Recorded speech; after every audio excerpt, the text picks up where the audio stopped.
Hello everyone and welcome to another video on Tutorials Point with Ms.Richa. Today under the Corporate Management module, we will be talking about one of my personal favorite topics, which is training and development.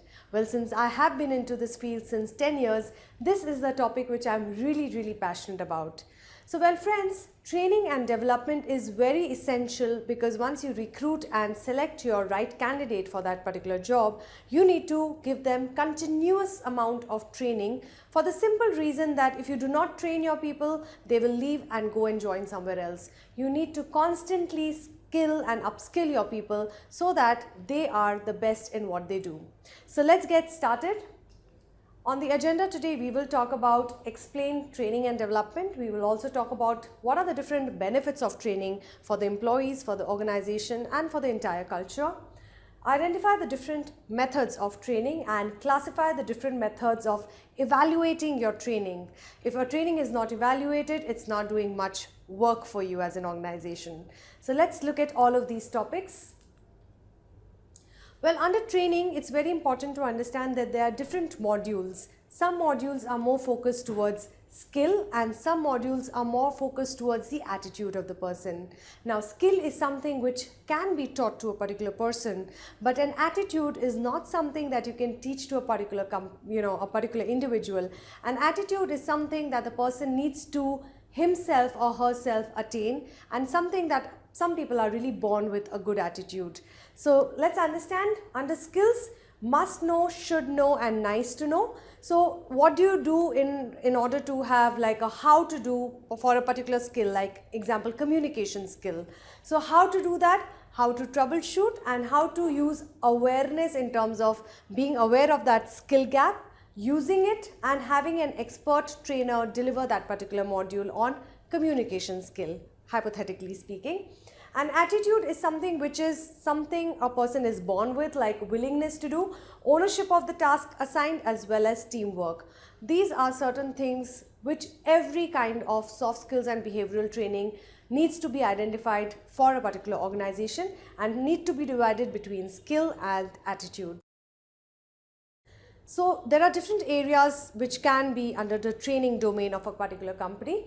Either it's job related, either it's team related, or it's personal development, for example a personality development workshop or training for the people, and also organizational goals. There are some trainings which will help you as an organization to achieve your goals, the vision and the mission of your company. So these are the different parameters or areas under which you can give training to your people.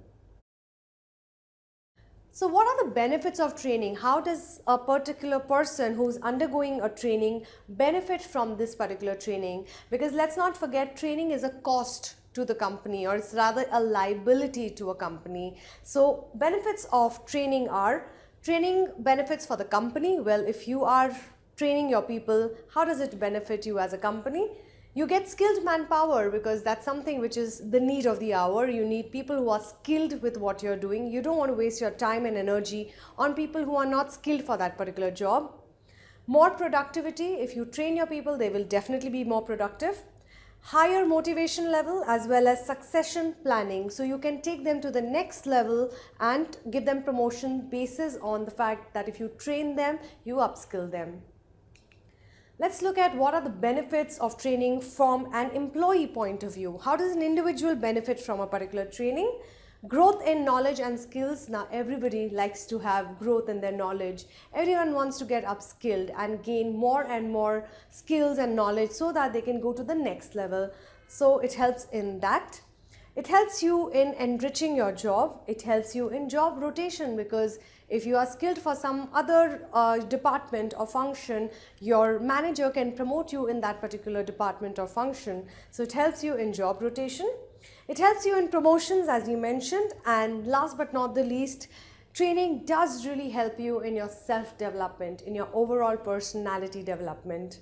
What you earn is a function of what you learn, and this is something which I truly believe in. Now, it's very important to not just roll out a training calendar and just assign anybody any kind of training. There has to be a need analysis done, or rather something which is known as a TNA, training need analysis. Now, how does that happen and how does it really help you as a company to give out training to your people?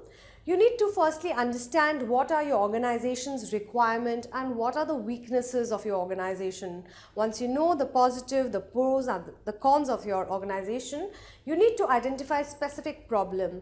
For example, are you not having the right kind of customers or getting more and more sales revenue? Then if that is the specific problem that you are concerned about, you need to identify the kind of trainings which will help you overcome that particular challenge or problem of not getting enough turnover or not getting more customers, etc. Anticipating future problems, which is again very important when you anticipate what kind of problems can come up in the future. Observations, so trying to understand and observe your people and trying to anticipate what kind of training they need. Group conferences as well as questionnaire surveys. These are different ways and means by which you can do a TNA so that you get all the information that's required and then you can understand what is the kind of training you need to assign to your people. Now, there are different training methods which you can use in your organization when you're rolling out a training. These could be classroom training, which is one of the best kind of training because you're sitting or standing face to face with your trainer and it's really the best way to learn. I personally feel that. Then there is something which is known as on-the-job training, wherein if you have people on the fields or if you have a retail outlet, for example, you have people working on the field and you cannot really remove them from the store and put them into a training. In that particular scenario, what you can do is give them on-the-job training. Other methods like webinars and conferences and video tutorials can also help you in learning a particular concept or skill or attitude. The training effectiveness measure. Now, once you have rolled out a training for your people, it's very important to measure and evaluate whether it's really doing anything good for your company or no. So you do something which is known as results analysis. You also understand your transfers, learnings as well as reactions. These are different ways in which you can measure your training, whether it's been effective or not been effective. So the reaction of the people is very important. As soon as an individual undergoes a particular training program, what is the reaction of the of the individual, whether he's happy or not happy with this particular training? Did he like the training which was given, or did he like the trainer, the way the person had made him learn things, is very important. So the matter, the depth of the course content, the method of presentation as well as different teaching methodologies are important to understand whether people have accepted or are satisfied with the training that you have provided to them. You also come to know the learning. So, well, in learning we understand the trainer's ability and the trainee ability are evaluated on the basis of quality of the content learned and the time within which it was learned. If you are trying to teach time management to your people, for example, you need to understand whether they have learned the concept of time management and whether they are using it in their particular day-to-day activities at work. Usually it's done by conducting tests and quizzes. You give them a pre-assessment, you give them a post-assessment, you give them lots and lots of quizzes to understand whether they have understood the concept which they have learned in the training. Before and after measures, as we mentioned, can be used to understand whether the people have learned or no. Now, friends, it's very important to understand whatever you teach to your people who are working in your organization or your corporate particular company, whether the transfer of knowledge is happening. So whether they are applying it in their day-to-day activities is something which is the need of the hour. While it's very good to understand theoretically, understand everything, but if they're not applying it at work, the training is of absolutely no use, right? So we need to understand that what are the manner or extent to which the person has understood the learning and applied it at his workplace.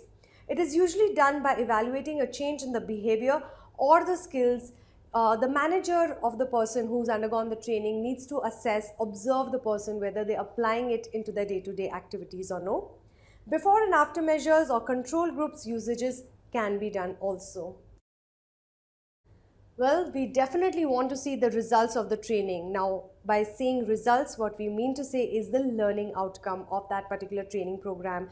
So, has the training resulted in a turnover of sales increasing? Or has your training really impacted the customers and more customers are coming to buy your products or services? That is how we measure the result. Whether you have provided them a good training or no is basis on the results that you will definitely get post your training. Well, friends, that brings us to the end of this particular module on training and development of your people in your organization. What we have covered is we've understood the ways in which TNA can be done. We've also understood the way in which a learner applies his or her learnings onto the job field. What we are really saying is make sure that your people are trained and developed, because it's always good to have skilled manpower rather than having unskilled manpower. Thank you for watching this video for us, and please keep watching and listening. More videos coming your way.